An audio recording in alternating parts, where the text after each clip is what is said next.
Ken W. Good is my guest. He's a bail attorney and a board member of the Professional Bondsmen of Texas, here to talk with us about Iryna's case and so many others across the country. Ken, how are you, sir? I'm well. Thank you so much for having me this early in the morning. Yeah, so Trump has issued an executive order supposedly ending no cash bail. And meanwhile, the country is waking up to stories on X and other social media about these horrific happenings all across America. And it's not just the tragic story with Iryna. By the way, that was covered up for weeks. The mainstream media did not cover that story. The way I found out about it, the way a lot of Americans found out about it, was on X. And when you start researching a little bit, you find out that there's a lot of Decarlos Brown Jrs. out there. Well, and the mayor originally was thanking the press for refusing to cover the story. That's the first thing I saw about it. I'm like, where does the mayor of a city come out thanking the press for not covering a tragedy in the news? Yeah. And by the way, I think it could have been tied to the fact that she was running for re-election in a primary just, I think, the Tuesday after the Monday that story really broke nationally. Well, and the sad thing is this is happening across the country where, we've got either willing or naive press working hand in hand with the urban areas to not report the truth about, we're not going to report the truth about what the crime is, or we're going to report things that have been told to us that have been misleading. And so they're either willing participants or naive participants in not reporting what's going on in our urban areas. Yeah. So here's a story or a headline from the Western Journal. Woman buried alive after J.B. Pritzker's said cashless bail would keep cities safe. I mean, I don't get that, but this is the Illinois, the Democrat governor there, J.B. Pritzker, cashless bail.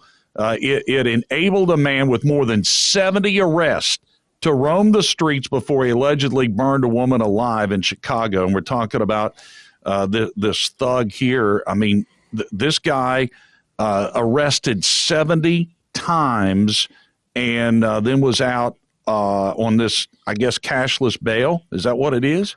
Yes. I mean, cashless bail is known by different things across the country because cashless, bail is governed by the state. So in California, it would be called release on zero bail. In New York, it would be release on no bond. In Texas, it'd be release on a personal bond. Illinois, I mean, it's it's called probably something else. You're just being released or held. And, I remember a time when we had laws like 3 strikes, you're out. And I mean, today, wouldn't we just dream to have 10 strikes and you're out? There's an example of 10 strikes and you're still not out. 10 strikes and you can still do whatever you want. 70 strikes, you can still do whatever you want because the system of cashless bail, the key component that just is what's affecting the public safety is no accountability. Yeah. Lawrence Reed, age 50, had been arrested more than 70 times before he murdered this woman and burned her alive in Chicago. And we could go on and on about examples like this, Ken. The question is, how do we finally get this to stop? Well, it's very difficult because you're dealing with the activist groups who will never admit something's not working. Usually when you're a politician, you reach out to activists and you have their proposals and you evaluate them and you may implement some of them. And if they don't work, then after a few years, you come back and say, okay, that's not working. We're going to try something else. We're now living in a time where the activists will never admit their proposals are not working. And if you call them on it, then they're going to put up somebody else to run against you. So you're kind of being held hostage to these policies that are an abject failure. And that's the real difficult thing. And that's kind of the fight within the Democrat Party because the people running it, and I say this intentionally, the politicians have outsourced criminal justice reform and they've outsourced their bail reform policies to these activist groups. They're not working and they're not going to admit it. So President Trump's issued this executive order on ending cashless bail. Tim Burchett U.S. Congressman from Tennessee, says, "In cashless bail now. Violent thugs commit murder and walk free the next day. My bill stops this insanity." Have you looked at Congressman Burchett's bill? On its face a little bit, but not in detail. Yeah. So is that what it's going to take? Is it going to take an act of Congress or an EO from the president? Well, the executive order, since bail is run by the states, the executive order is charging the attorney general with looking for grants that can be held up in states that are using this cashless bail system to the detriment of their citizens. I mean, let's get to the bottom dollar on this. The private surety bail system has the lowest failure to appear rate of any release mechanism by far. These other systems that they're using, these experiments, have a 50, 60, 70% failure to appear rate. And in criminal cases, you can't go forward without the defendant, except in very rare situations. So when you have a high failure to appear rate, that creates huge backlogs. And then when you have all these backlogs, that puts pressure on the courts to dismiss cases, or they're going to have the criminal justice system is just going to fall apart, fail. But when you dismiss cases to keep it from failing, criminals see that as a green light to commit more crime, and that's what they do, because that creates more chaos, more backlogs, more problems. And so that's what we're trying to get in front of. And I think, people who look at this would say, Trump's just looked at it and said, look, this is just not working. You won't say it, so I'll say it. And I think he's recognizing the hold that the activists have on the party, and they can't do it themselves. So this is a huge fight. The problem is, what's the compromise? I don't see one. You can't compromise with someone who won't even admit there's a problem. When Spritzker said we're going to be safer by releasing all the criminals, I mean, that's first of all, it's crazy. Yeah. But, there's a dissent from the U.S. Supreme Court where it's talking about releasing a large number of defendants in California. And they're like, when you release the equivalent of a brigade of defendants, you will have more crime. Well, obviously, that's what's happened in California. And people with common sense, you would say, well, that's what's going to happen if you do this. But only in the Pritzker's world, where the party's held hostage by the far left, do they argue the very opposite. We'll be safer when we release these child killers. That sounds like a mental illness to me, what Spritzker believes and what many other Democrats believe. And obviously these judges. And speaking of mental illness, this Decarlos Brown Jr., even his public defender said that he needed to receive treatment for mental illness. And that's the case with a lot of these people. And this doesn't have anything to do with cashless bail, but also the guy that the Afghan national that allegedly shot two National Guardsmen in D.C. on Thanksgiving, and one of them unfortunately died. Both were from where I'm from, West Virginia. It's a very sad situation here, but there's somebody else that didn't get help for mental illness. But that goes right to the heart of our criminal justice system. Yeah. We used to have mental health facilities across the country. We've closed those down, and we've moved them all to the jails and the prisons. Those are our largest mental health facilities.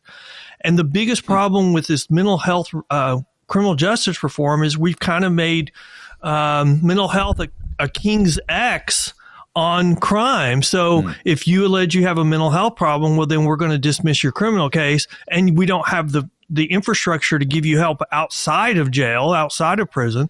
And so now they don't have any, they're not getting any treatment at all. And so that's why the jails, even more so than they ever have, are a revolving door on mental health issues. You get arrested, you go into jail, you get on your medications, you get regulated, you get controllable, you get released, you get off your medications, you get uncontrollable, you get arrested, and it starts all over again. Yeah. Yeah, you've painted an accurate picture here. Ken W. Good is my guest. He's a bail attorney and board member of the Professional Bondsmen of Texas, talking about ending cashless bail. The Tom Roten Show is powered by Dutch Miller Auto, DutchMillerAuto.com. Shop online 1,200 automobiles for you to choose from, new and pre-owned, several makes and models, and plenty of different colors as well. You can shop online at DutchMillerAuto.com, pick out the vehicle you want. Then you go to one of the 13 Dutch Miller lots, and you're going to get the best deal right up front with friends and family pricing for everyone. Start the buying process and shop online at DutchMillerAuto.com. Okay, so here's another one, Ken. David Mazarigios. A judge released him on $1,000 bail for assault. It was his 33rd arrest. He then robbed and beat an innocent woman, 64-year-old Nicola Tanzi, to death at a New York subway station. The judge has blood on their hands. When is this going to stop? So this was in New York. This was in October. And there's several cases like this in the city of New York. Well, New York did bail reform probably around 2020. It was very political. It was passed as part of the budget. And since then, it's never gone away as an issue. They've rolled it back 3 or 4 times. And after the last rollback, the governor said, we're done with rollbacks. It's such a political issue. Well, she's now said in another election cycle, she's open to rolling it back even more. The problem with bail reform in New York is they made a list of crimes. And if your crime is on that list, they've tied the hands of judges and they have to release you on zero bail. And so they've slowly rolled it back. But so this is the crime you've talked about is an example of one that's been taken or removed from the you must be released on no bail to you can be released on bail, and the judge released them on $1,000 bond. The problem is, I think New York cannot take into consideration your dangerousness when setting bail. So they tie the hands of the judges so they can't review the things that are most important because that would require them to hold more people. New York is also doing a backdoor criminal justice bail reform by reducing the size. They want to close Rikers prison and build some smaller jails, which that means they have less capacity of holding people. I mean, if they're going to reduce their capacity that they currently have by 1/3, and then that's a kind of a backdoor way to force people to let people out of jail because you just don't have the room to hold them, and that's probably one of the things going on there. But it shows a bright light on the problem when you can't take into consideration their criminal history or their dangerousness to the community. What do you expect to happen? This is exactly what happens. They continue to commit crimes against the public. And I think that there's something else that could continue to happen, and that is people like Daniel Penny taking justice into their own hands. Mm-hmm. I mean, here's a guy who put a homeless felon in a chokehold to stop him from attacking passengers.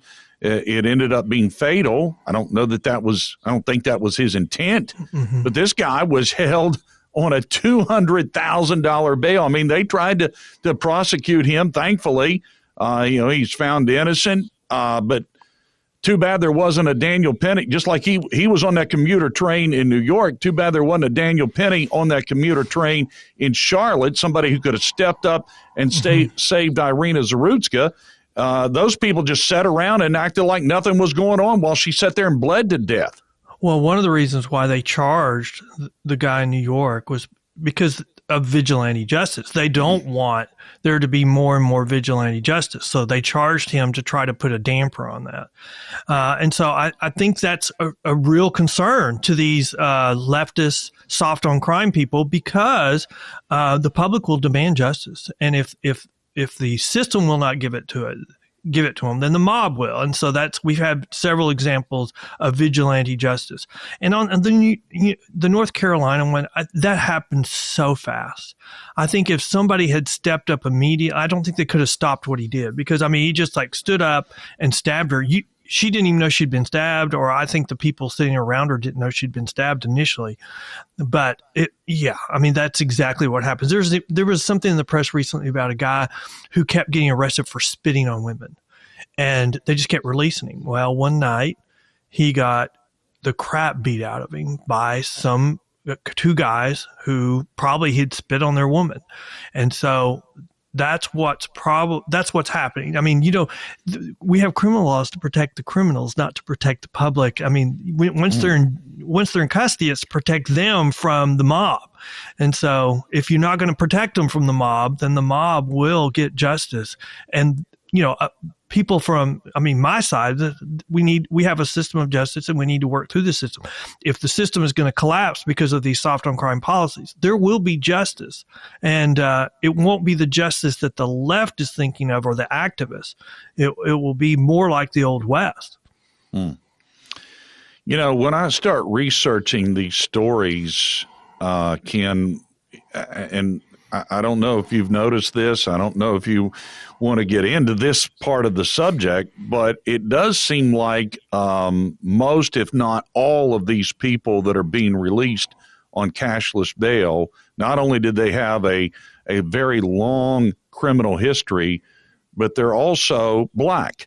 And I think that it's, not trying to be racially motivated one way or the other, but it's time to state the obvious. And is that the reasoning behind allowing these people out? Is that what was behind cashless bail to begin with? Well, I think it's a really long story, but let's put it in perspective. 50% of all murder victims in the United States are young Black males. By and large, their murderers are also young Black males. And somewhere in this screwed up world of criminal justice bail reform, we've decided to favor the criminal over the victim. I think the way this started was 6 months before an election cycle, a national election cycle, something would happen and it would become the rallying cry. And politicians would use it and say, you're being mistreated, come out and vote with anger, bring your friends. And they won several elections that way.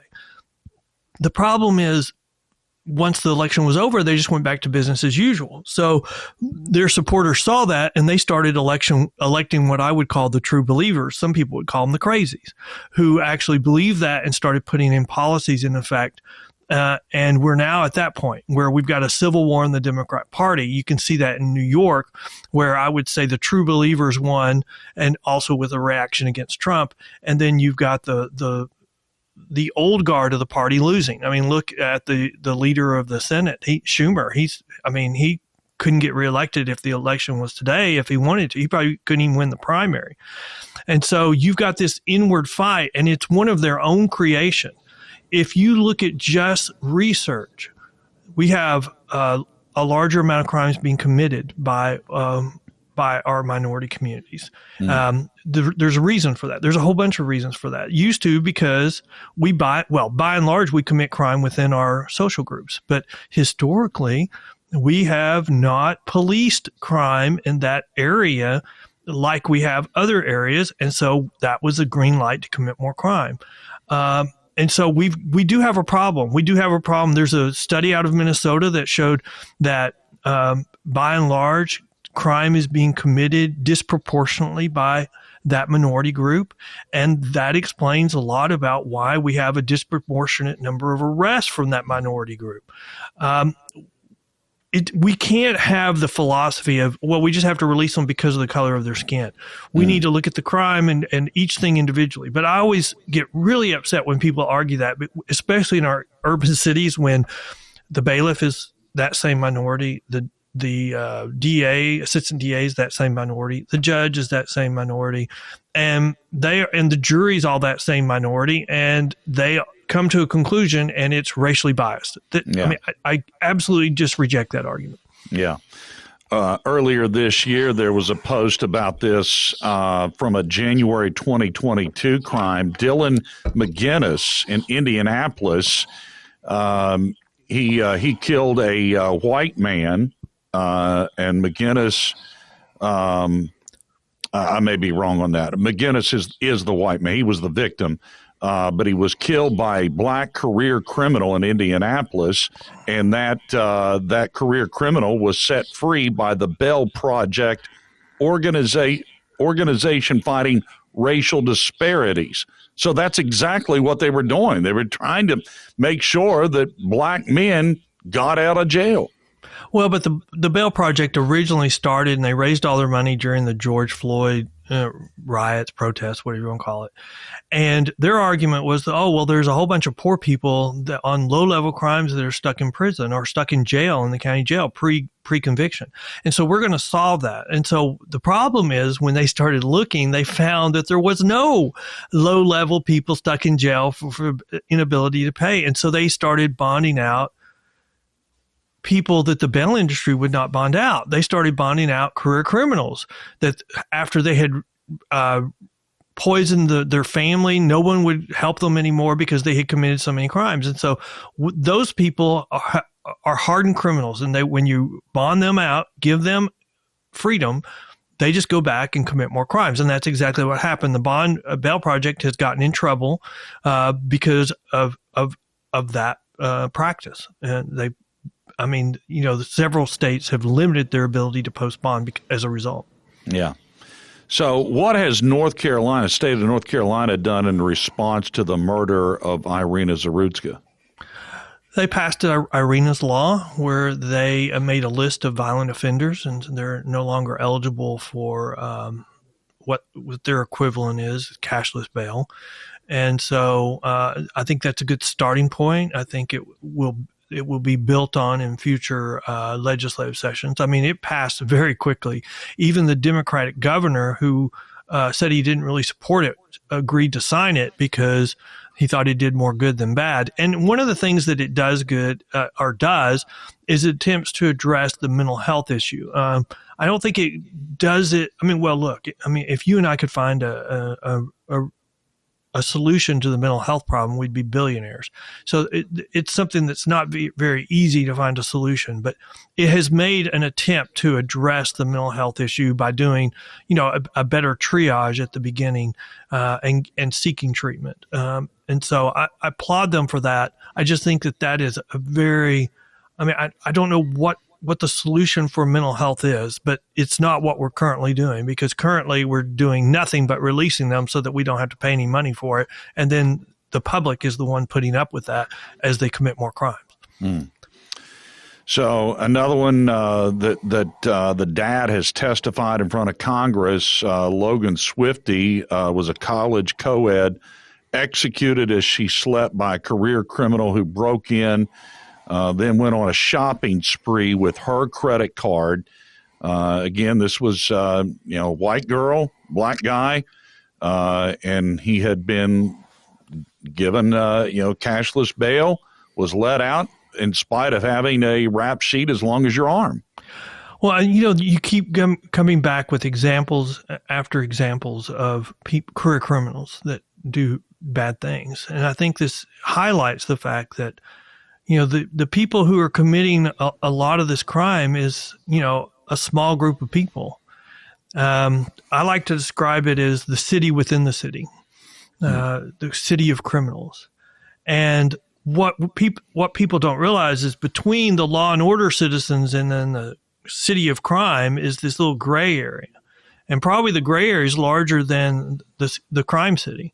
And they're watching and say, well, are the criminals getting off? And so they're making their decision on what they're going to do every day by watching and seeing what we do.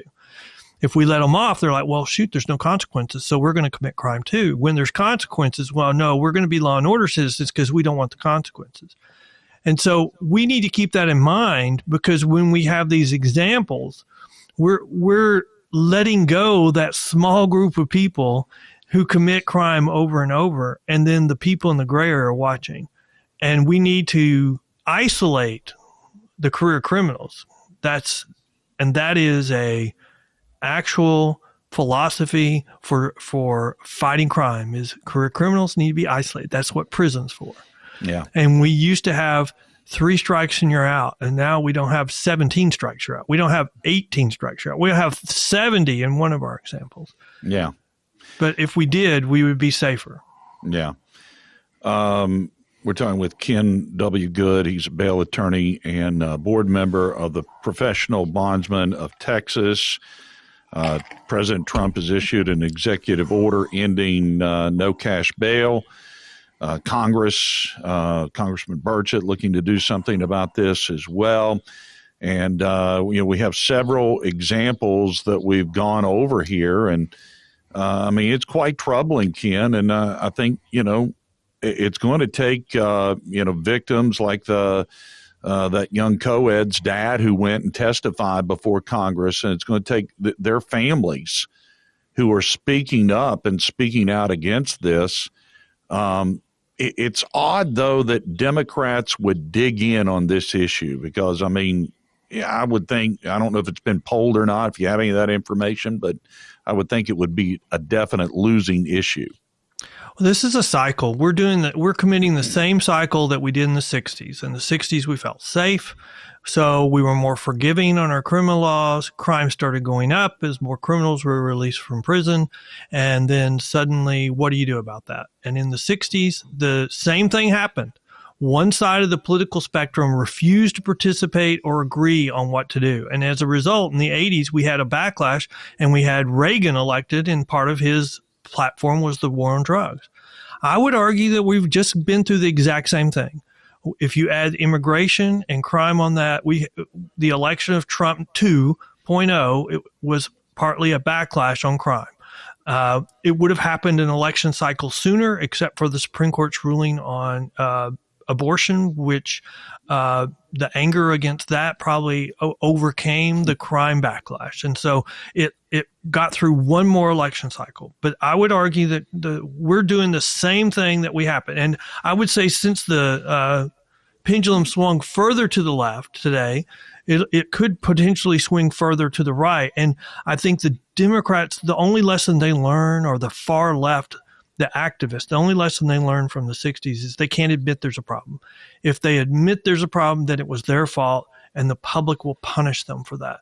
And so they have to deny there's a problem. They have to say releasing more people will make us safer. They have to do these linguistic gymnastics, and they will continue to do that as long as they think that they can possibly win an election.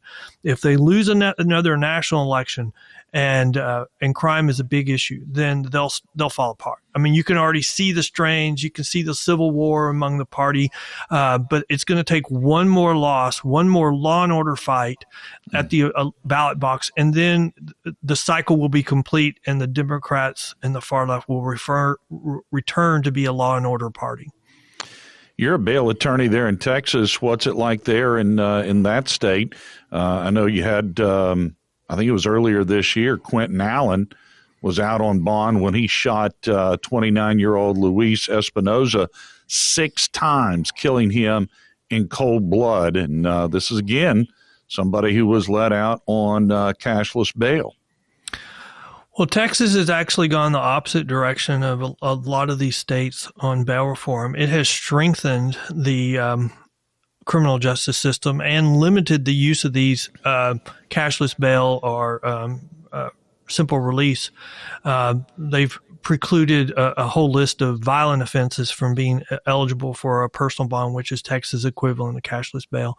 The one outlier, well, we have a couple of outliers. The big outlier is Houston, Texas, Harris County, third largest county in the United States.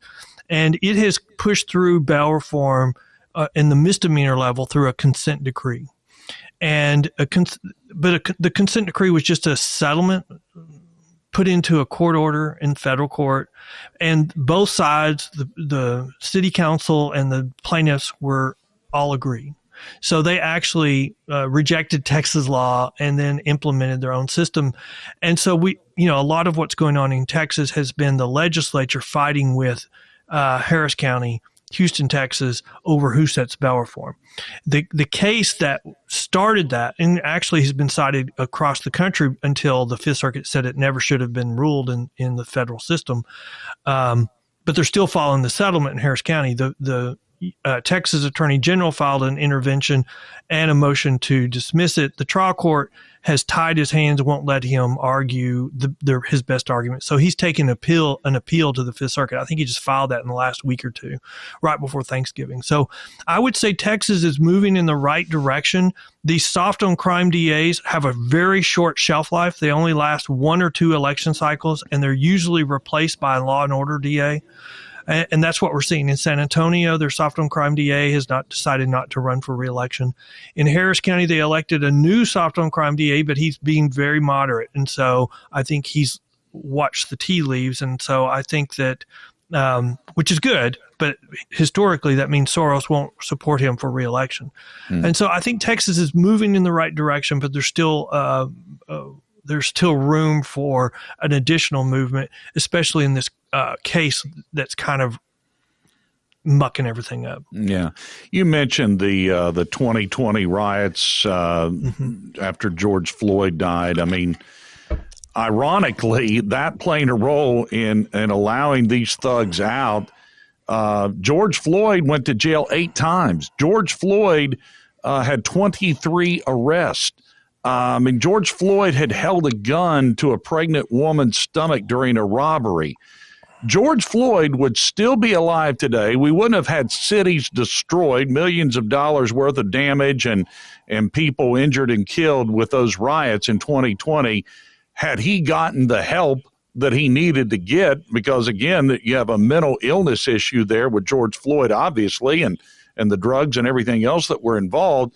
This guy should have gotten some help. He should have been facing the consequences from his previous arrest. He'd still be alive. True, everything you just said. The problem is the name George Floyd is like, the issue of abortion. Nobody will agree when you start debating that issue. And so it's a very difficult issue to have a reasoned debate about. I would argue that it was right before a national election, and he was the poster boy, and we overlooked everything bad in his history to just say he was harmed. Just, you've been harmed. You should come out and vote for us, be angry. And I would blame a lot of the damage that was done there on politics. And our inner cities burned with reporters saying mostly peaceful protests. And then, they're standing in front of a fire as all the buildings burn down. And the problem is, the damage that's been done to those communities. Insurance companies either didn't pay to be rebuild, or they paid, but the owners did not rebuild. Why would you rebuild to have it burned up again? And so our inner cities that had limited, already failing families, failing schools, failing opportunities have less opportunities as a result. And they're not going to get better until we have a feeling of a sense of public safety. In the 60s, it was our inner city pastors that made the call for change because they saw what was happening to their young black males in their community. We need that again, and we're seeing it, but we need it even more. Who's going to stand up for tomorrow's generation? Because, our inner city politicians aren't going to do it. Yeah. I would argue that they've turned over their inner cities to the gangs. I think Chicago has. You can't have 30 killings on a weekend and say that that's not all gang violence. People just don't, in my opinion. But my heart hurts for our inner cities. And what is the ultimate irony is I think President Trump's heart hurts for our inner cities. And he's being castigated by it when he's just trying to make it better for them. But the reason why he's being castigated, because if they admit there's a problem, then they're the reason for it, and the public will punish them. And so the politicians in our inner cities are choosing self-preservation over our next generation. Does this get to be a big enough issue, Ken, for the 2026 midterm elections to make a difference? Maybe. I think part of what Trump is doing is to show what can be done in our inner cities. The problem is, I think the activists have done a good job. It's probably the only thing they've done is, making the name Trump synonymous with anything, orange men bad, orange men bad, Trump.